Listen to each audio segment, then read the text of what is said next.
kita demokrasi, memang hak mayoritas, tapi menjaga kepentingan minoritas yang pertama. Tetapi harus balancing, check and balance. Ada kritik dalam pelaksanaan. Walaupun dikritik berbagai-bagai, beberapa hari lalu Bapak Presiden mengumumkan silakan kritik pemerintah. Tentu banyak ingin melihatnya bagaimana caranya mengkritik pemerintah tanpa dipanggil polisi, seperti dikeluhkan oleh Pak Kwik atau siapa saja. Ini tentu menjadi bagian daripada upaya kita semua.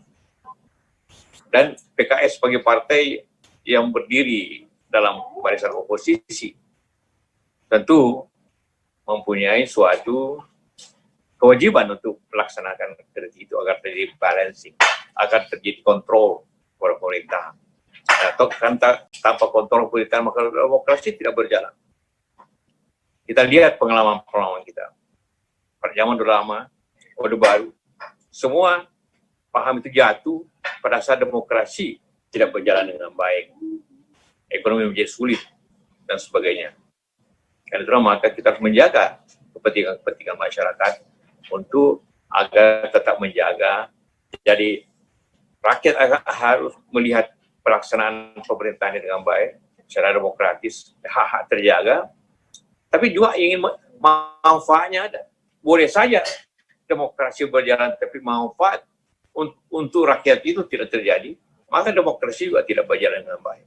Pemerintah terbuka terhadap kritik dan silahkan mengkritik itu merupakan sikap yang sungguh-sungguh menjadi sikap dasar pemerintah di dalam mengelola negara. Silahkan kritik karena pemerintahan yang sehat, pemerintahan demokratis yang sehat itu yang memang terbuka terhadap kritik. Oleh sebab itu Presiden mengatakan silahkan kritik kalau memang diperlukan perbaikan bagi pemerintahan.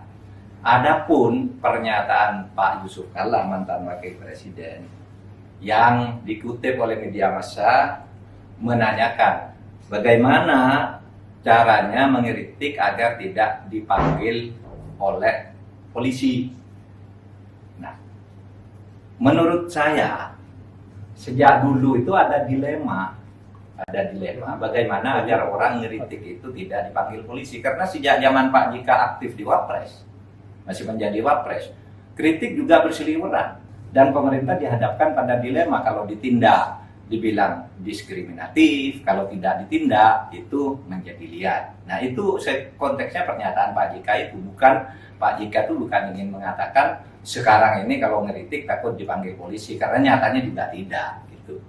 Nah di zaman Pak JK tuh kita masih ingat ada misalnya Sarasen, ada Muslim Cyber Army, ada Piungan yang hampir setiap hari itu nyerang pemerintah gitu.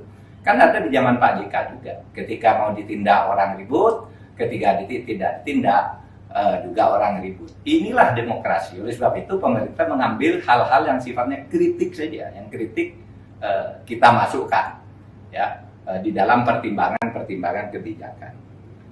Nah, kita juga tidak bisa dong menghalangi orang mau melapor. Melapor itu kan hak rakyat, bukan pemerintah yang melaporkan. Kalau ada orang kritis dilaporkan ke polisi, lalu polisi memanggil. Itu kan yang melapor itu punya hak, ya. Kemudian polisi punya kewajiban kalau ada laporan didalami.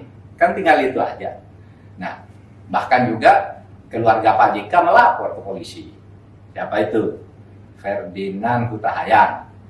Itu dilaporkan ke polisi karena nyebut Daplin sebagai otak dari sebuah fenomena politik. Ferdinand Huta Hayan, ada Rudi Kamli, itu dilaporkan ke polisi. Itu kan keluarganya Pak JK juga.